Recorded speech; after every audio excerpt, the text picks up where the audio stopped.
Welcome to the pew, doodly-doo. Welcome to the pew, where we're going to talk about jewelry. Eugene Welsh, who is this club personality from back in the day when we were doing their club personalities. back when there were club personalities. There still are club personalities. It's the clubs that have gotten smaller. It's the pictures that have gotten small. Anyway, I really love Eugene's jewelry. He's been doing jewelry over the years, and Kenny wears a lot of his jewelry, and I wanted to show some samples of it just because I think it's so cool. Like this face piece that Eugene made for Kenny, and the headpiece is by... And the mouth thing is almost alien-like. It's like octopusy alien-like. Yeah, it's really fun. Yeah. And then he does a lot of really cool stuff that reminds me of Lee Bowery. So there are a couple of examples of Lee Bowery inspired works. That's one. And this one is very Lee. Yeah, that is very Lee. So great stuff, Eugene. Gosh, it's too bad that Lee's not around. I really wonder what Lee would have thought of all of this. The way it's gone, it's exploded, you know? Yeah. I mean, I think he would have exploded by now. I mean, yeah, out of ass. I don't mean it literally. I mean, I think he would be a big celebrity right now. Maybe, maybe not. Who knows? Or maybe he's a big celebrity because he died. I don't know. Okay. Well, we were while looking at the pictures of Kenny wearing Eugene's jewelry. Yeah, Michael Ernie noticed similarity. Ernie noticed some similarity between to Gloria Swanson, the glamorous Hollywood actress.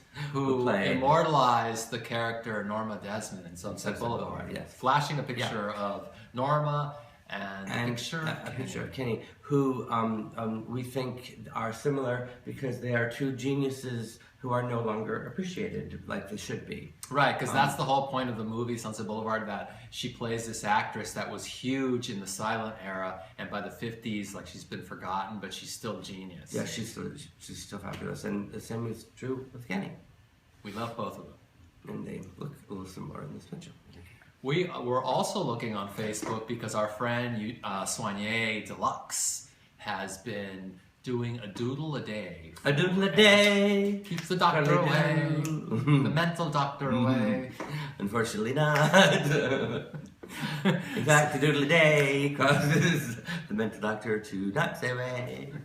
So we salute Soigné because it's great to create a piece of art every day. I do. I like the idea. For a whole year. That's really hard. If nothing else, I like the concept. It's hard. I mean, it's not easy to create something.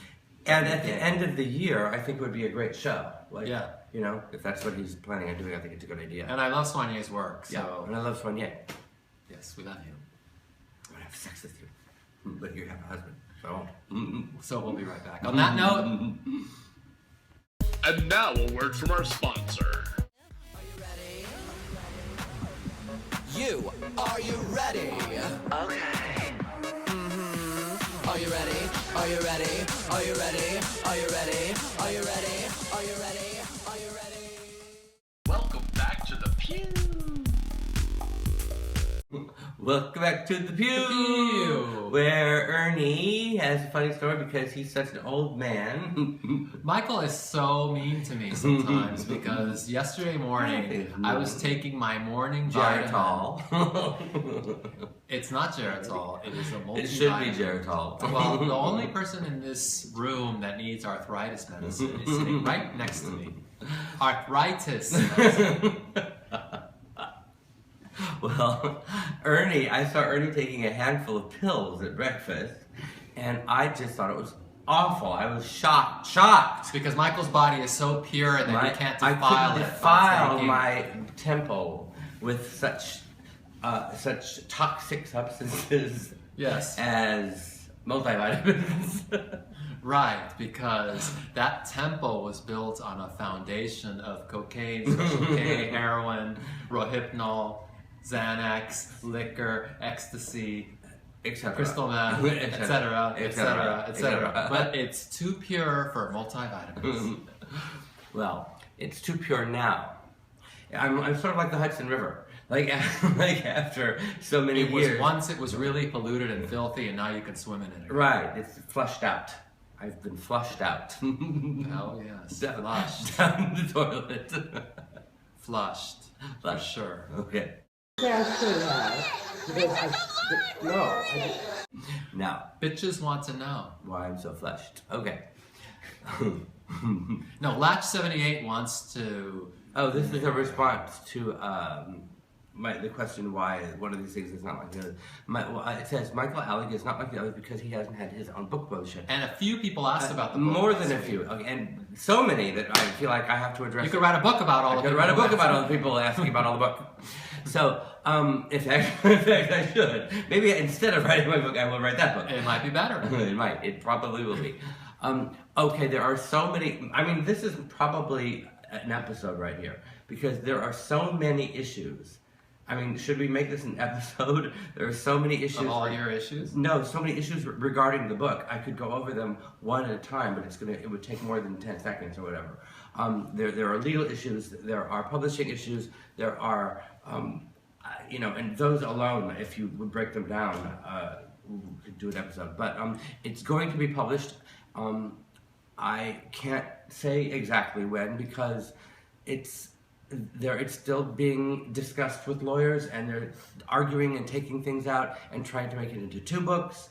And it looks like that's what's going to happen because they don't want any of the stories that I thought they would want about people like RuPaul and Larry T and Peter Gation.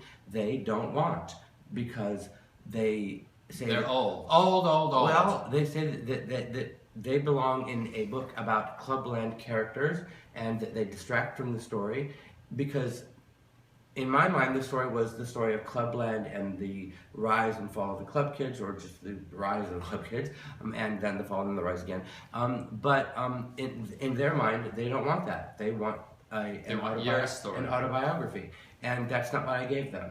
I gave them everybody's story. And so they basically want to dissect it. They have dissected it. And now there are all kinds of changes to be made. And still the changes include so many mentions of drug use that for every mention of drug use, you have to have 3 people signing an affidavit saying that they would go to court and testify that this is true, that this person has used drugs, even if the person using drugs will sign a paper saying, yes, I used the drugs. Because that piece of paper will not hold up in court. They can still sue the publisher when the book comes out. So, and virtually every page of my book has somebody using drugs in it. So there are just imagine a book about Michael Alig's life where every page someone's using drugs. So I had a meeting with Esther and Fenton about it on Friday, and we came to some conclusions. I don't know if I should mention them. Nope. No, okay. But the conclusions are all positive, and the book is happening. So. Stay tuned. Stay tuned. Bye. Bye.